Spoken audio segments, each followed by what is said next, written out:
Quem está por dentro da franquia de filmes de ação John Wick sabe que em sua mitologia existe uma organização criminosa que está acima de todas as outras no mundo. A Alta Cúpula. A Alta Cúpula é o conselho de senhores do crime que governa e supervisiona as organizações mais poderosas do submundo do crime. O conselho é composto por 12 cadeiras, sendo que geralmente cada cadeira é ocupada pelo líder de alguma família mafiosa, como a máfia russa, a Cosa Nostra, a Yakuza, Tríades, etc. A Alta Cúpula é considerada uma autoridade no submundo do crime, impondo medo e respeito a todos. A organização também exerce influência sobre dezenas de forças policiais, políticos e burocratas, o que a possibilita operar acima da lei. Além disso, essa organização tem em seu bojo uma extensa equipe de assassinos treinados que agem de acordo com as regras dela. E é aí que entramos no vídeo de hoje. Vamos conhecer 10 organizações de assassinos consideradas as mais letais na história. Eu sou o Paulo Roberto, e esse é o canal Mundo de Mitos. Vamos viajar na história.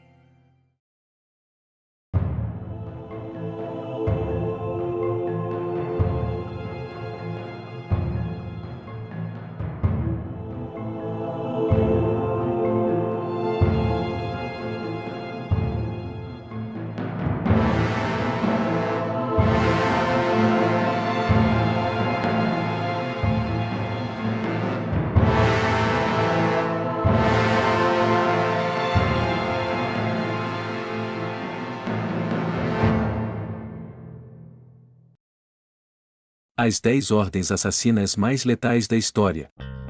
10º lugar. Vishkanyas. As Vishakanyas ou Vishkanyas eram supostamente assassinas mortais e bonitas da Índia antiga, enviadas para cessar conflitos entre reis sem violência generalizada. De acordo com a literatura antiga, uma forma de fazer isso era acostumar uma jovem com veneno, a fazendo ingeri-lo um pouco de cada vez, até que ela construísse imunidade. A mulher, então, era enviada a um campo inimigo com a tarefa de se aproximar de um rei rival, administrando veneno a ele enquanto comia e bebia dos mesmos pratos e copos para dissipar suspeitas. Em outros casos, a menina podia ser propositalmente infectada com um veneno ou uma doença infecciosa, para em seguida passá-lo adiante através do sangue ou contato sexual. Isso foi mencionado no antigo tratado indiano sobre a arte de governar, Arthashastra, escrito por Chanakya, um conselheiro e primeiro-ministro do primeiro imperador Maurya, Chandragupta. Esse tratado foi escrito entre os anos 340 e 292 a.C. Na literatura, com o tempo, o termo a donzela venenosa passou para o folclore e tornou-se um arquétipo explorado por muitos escritores. Isso resultou em um personagem literário popular que aparece em muitas obras, incluindo textos sânscritos clássicos, como Sukasaptati, os 70 Contos do Papagaio. Mais recentemente, o arquétipo ganhou um novo matiz na era do vírus da AIDS, como por exemplo, no livro Vishkanya, um romance de 2007, baseado na epidemia de AIDS na sociedade. As Vishkanyas também foram retratadas como personagens importantes no livro Chanakya's Chant. Em 2009, Vibha Hari escreveu em Marathi, uma das inúmeras línguas da Índia, uma autobiografia. Vishkanya, Segredos Não Contados. Ela retrata como mulheres de casta superior buscam relacionamentos íntimos com pessoas de casta inferior e destroem suas famílias e relacionamentos sociais. 9º lugar. Lobisomens do Terceiro Reich. Os lobisomens eram um grupo de cerca de 5.000 voluntários selecionados entre os membros mais promissores da juventude hitlerista e da Waffen-SS. Eles foram treinados em sabotagem e matança silenciosa, e deixados em territórios tomados do controle nazista pelos aliados. Embora existam alguns relatos esporádicos dos lobisomens como um grupo eficaz, eles tinham muitos dos mesmos problemas que afligiam os exércitos nazistas principais no final da guerra. Na primavera de 1945, houve uma onda de assassinatos de funcionários civis e prefeitos nomeados pelos inimigos do Reich em cidades que antes estavam ocupadas por alemães. O mais famoso foi o assassinato de Franz Oppenhoff, de Aachen. Oficialmente chamada de Operação Carnaval, os assassinos se disfarçaram de pilotos alemães abatidos para chegar perto o suficiente do prefeito de Aachen para matá-lo. Adolf Hitler nunca poupou esforços para tentar incrementar a ideologia nazista, por isso se apropriou de alguns símbolos místicos, como a cruz gamada, mais conhecida como suástica. Ele usou e abusou do folclore germânico e das lendas do ocultismo para fortificar sua narrativa de poder e conseguir alienar o povo alemão. Vasculhando desde o Santo Graal até a bruxaria antiga, Hitler conseguiu chegar a lobisomens. De acordo com alguns folcloristas do século XIX, os animais representavam personagens imperfeitos e bestiais, mas bem intencionados, ligados à floresta, à selva, ao sangue e ao solo. Eles representavam a força e a pureza alemãs contra os intrusos, escreveu Erich Jurlander em seu livro, Os Monstros de Hitler, a história sobrenatural do Terceiro Reich. Não é para menos que Heinrich Himmler chamou de Operação Werewolf, lobisomem em inglês, o plano criado no verão de 1944. Ele ordenou que os tenentes nazistas da SS, Adolf Prutzmann e Otto Skorzeny se infiltrassem atrás das linhas dos aliados com uma tropa de elite paramilitar para sabotar as linhas de abastecimento. Naquele momento, nos meses finais da Segunda Guerra Mundial, as tropas inimigas avançavam cada vez mais na Alemanha, e o Exército Vermelho imobilizava os militares na frente oriental. Foi usando desse mito sobrenatural que os nazistas organizaram grupos de guerrilhas de civis armados para defender sua terra e morrer lutando contra os exércitos aliados. Foi incutido na mente desses civis que os aliados estariam prontos para escravizar os alemães. Isso foi disseminado pela rádio Werewolf, transmitida pela cidade de Nauen, perto de Berlim, em 1º de abril de 45. Em janeiro daquele ano, a mídia norte-americana começou a especular por que os alemães tentariam prolongar a guerra por meio da elite da SS e da juventude hitlerista fanática. Já se sabia que esses dois grupos treinavam para atacar os invasores do território alemão. O historiador Stephen Fritz ressalta que a inteligência dos Estados Unidos temia a organização e via os guerrilheiros como uma ameaça à segurança nas zonas de ocupação americana e aliada. No entanto, ainda que a propaganda de lobisomem tenha conseguido intimidar as forças aliadas, em nada ajudou os cidadãos alemães, alimentando o medo naqueles que não tomaram partido na operação. Por outro lado, os que foram atraídos lutaram por uma causa perdida, acreditando que estavam salvando seu país. Poucos anos após o fim da Segunda Guerra Mundial, os lobisomens de Adolf Hitler se tornaram uma vaga memória, embora nunca tenham desaparecido totalmente da mídia e da mente dos políticos.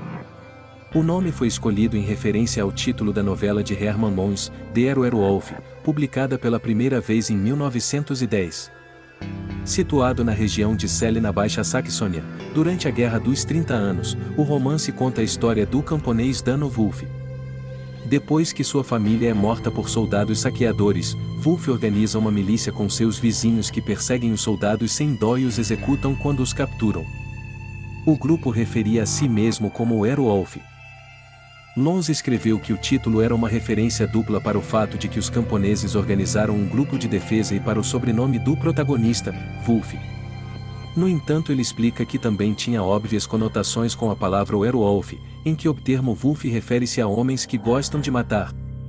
Apesar de Lons não ter sido nazista, pois ele morreu em 1914, sua obra era popular na Alemanha. O jornal local de Celle começou a publicar a novela em janeiro de 45. 8º lugar. Os mercenários de Cálipo de Siracusa. Cálipo e Dião eram ambos estudantes de Platão. Segundo a história, eles voltaram para Siracusa como camaradas. Cálipo não tinha boas intenções no entanto, e não muito tempo depois que eles voltaram, começou a planejar o assassinato de Dião. Os rumores de uma trama circularam, mas foram ignorados. Durante a festa em homenagem a Deméter e Perséfone, os mercenários de Cálipo entraram nas câmaras de Dião e o mataram enquanto seus próprios guardas fingiam nada a ver.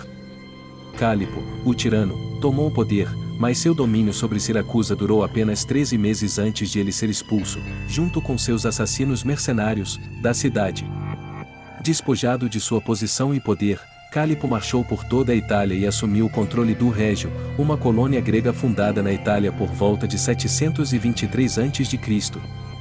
Em dado momento dessa guerra, quando maltratou seus assassinos, acabou morto com a mesma espada que tirou a vida de Dião. 7º lugar.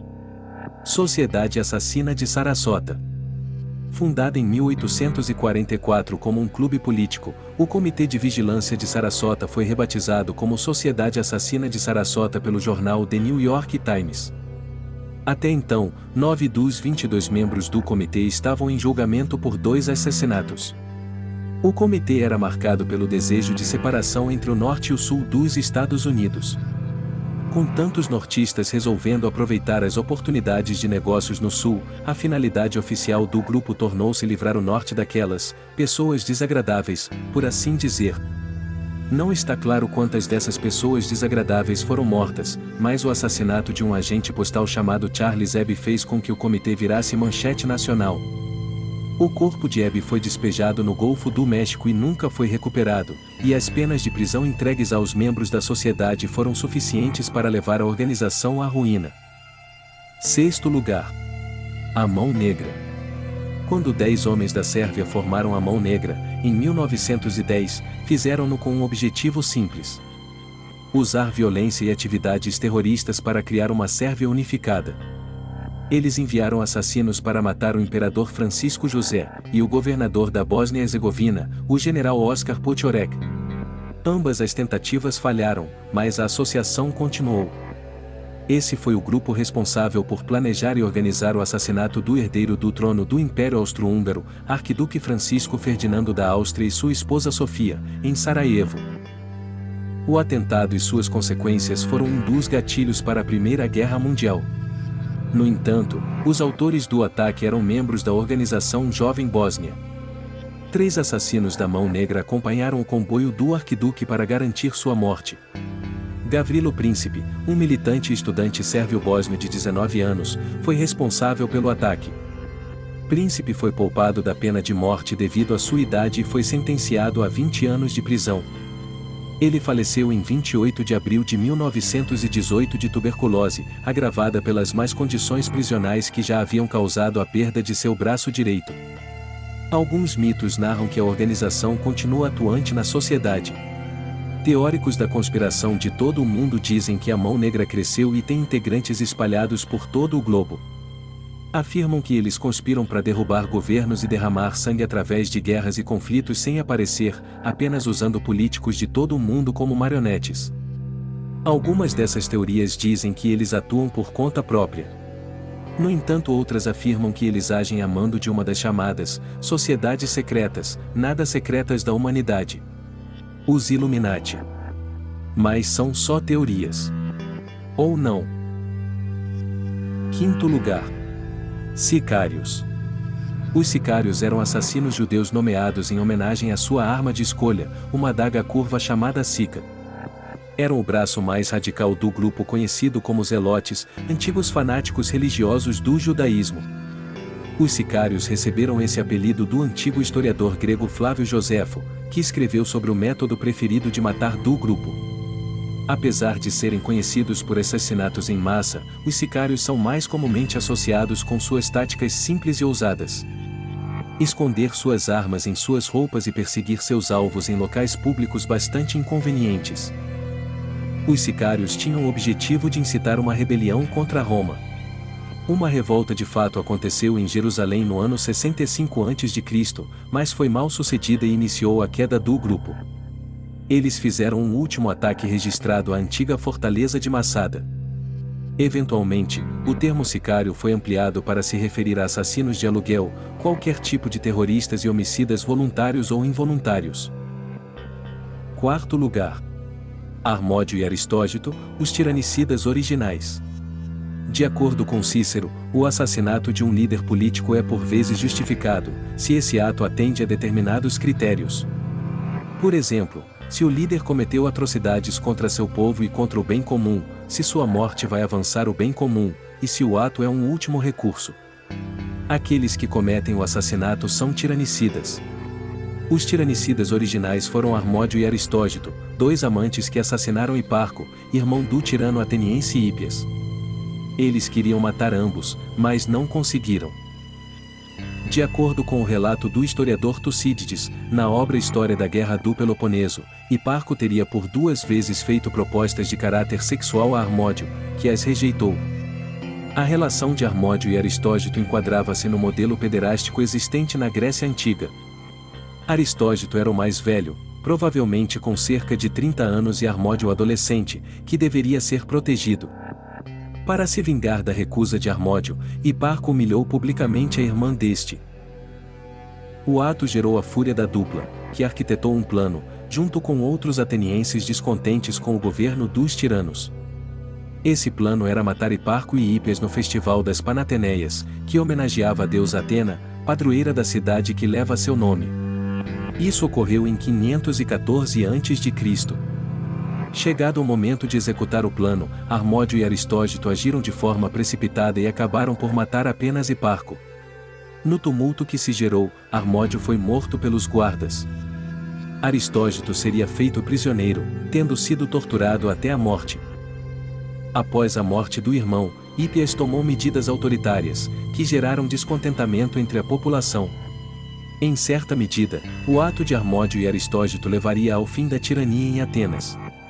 Em 510 a.C., o rei espartano Cleómenes I invade a cidade e provoca a fuga de Hípias. Este se refugiou junto do rei persa, Dário I. De qualquer forma, suas ações foram glorificadas pela história, e sua motivação foi elevada a um ideal ateniense. Harmódio e Aristógito tornaram-se símbolos da liberdade e da democracia. Os seus descendentes teriam recebido vários privilégios, como o direito a refeições gratuitas pagas pela polis. Foram também os primeiros atenienses a terem um grupo escultórico construído em sua honra. Era um monumento da autoria de Antenor.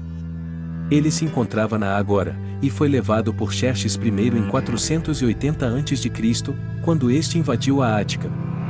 Depois foi devolvido por Antíoco. Este grupo escultórico foi substituído por nova obra da autoria de Crítios, que também se perdeu, sobrevivendo apenas em cópias romanas. A dupla surge lado a lado. Harmódio tem o braço levantado acima da cabeça e na mão segura uma espada. Aristógito surge de pernas afastadas, com uma espada na sua mão direita e manto a cair do seu braço esquerdo. Terceiro lugar. Murder, I.N.C. Murder Incorporated, ou Assassinato Incorporado, era uma filial do Sindicato Nacional do Crime. Esse sindicato era uma confederação de várias organizações criminosas dos Estados Unidos, como a Cosa Nostra americana, a máfia judia e outros grupos. Foi responsável por de 400 a 1000 assassinatos durante os anos 30 e 40. A organização era formada majoritariamente por gangsters judeus e ítalo-americanos. Seus membros eram normalmente trabalhadores de classe média de bairros ao redor de Manhattan e do Brooklyn. Sua sede era a loja de doces Midnight Rose, uma loja 24 horas do Brooklyn. Lá, os assassinos esperavam o telefone tocar com detalhes sobre o próximo ataque. A maioria das mortes aconteceram ao longo da costa leste, e a arma de escolha era um picador de gelo. Os alvos eram geralmente gangsters que geravam problemas à organização ou cidadãos comuns que tiveram a infelicidade de testemunhar um crime. Murder em si era dirigido por Louis Leckbuttalter, que morreu na cadeira elétrica em 44. Originalmente, sua prisão veio com uma sentença de 14 anos por tráfico de drogas. Sua execução aconteceu em meio a teorias da conspiração sobre quem ele tinha matado e a quem estava realmente conectado. Posteriormente foi substituído na chefia do grupo por Albert Anastasia. O grupo foi exposto em 1941 pelo ex-membro Abe Kidd e Tuis Hewes. Nos julgamentos que se seguiram, muitos membros foram condenados à cadeia e alguns receberam sentenças de morte. O próprio Abe Hewes morreu de forma suspeita ao cair de uma janela. Thomas Edmond Dewey ganhou fama nacional nos Estados Unidos ao ser um procurador no caso do processo contra o grupo criminoso. Segundo lugar. Knockmin. Diferentes termos são usados para se referir aos assassinos judeus que se dedicaram a matar criminosos de guerra nazistas que saíram impunes. Alguns chamam o grupo de Knockmin, ou Nakam, palavra hebraica para vingadores. Apesar de ter havido julgamentos de Nuremberg, processos judiciais bem divulgados, mais de 13 milhões de homens que contribuíram para o Holocausto não receberam nenhum tipo de punição. Estes eram agentes da Gestapo e guardas da SS que tinham invadido casas, arrastado cidadãos aterrorizados para a rua, e assassinado e torturado milhões de judeus. No entanto, 4 anos depois da Alemanha se render, apenas 300 destes homens haviam sido presos. Os aliados haviam decidido que não valia a pena gastar tempo, dinheiro e esforço para reunir e processar o que era essencialmente toda a população masculina da Alemanha Ocidental. Em suma, estes homens se livraram de qualquer consequência, mesmo tendo cometido genocídio. Abba Kovner, um sobrevivente do Holocausto que tinha escapado do gueto de Vilnius através do sistema de esgoto, resolveu fazer algo a respeito. Logo que conseguiu fugir do seu campo de concentração, se juntou a um grupo de combatentes da resistência e lutou contra os nazistas, liberando o próprio local onde tinha sido preso. Anos mais tarde, ele ajudou milhares de judeus a emigrar para a Palestina e a lutar na Guerra de Independência de Israel, além de se tornar um célebre poeta. Antes disso, no entanto, Körner planejou vingança contra os nazistas que tinham chacinado 6 milhões de seu povo. Em 45, ele se tornou o líder do Nokmi. Os Vingadores vinham de todas as esferas da vida e ideologia, desde o comunismo ao judaísmo ortodoxo. Nem todos eram sobreviventes do Holocausto. Muitos eram anteriormente membros de uma unidade especial britânica conhecida como a Brigada Judaica que usou suas conexões militares para obter vantagens. Apesar de suas origens diferentes, todos tinham uma coisa em comum: queriam matar alguns nazistas. Durante a primeira fase de suas operações, os Vingadores caçaram nazistas um por um.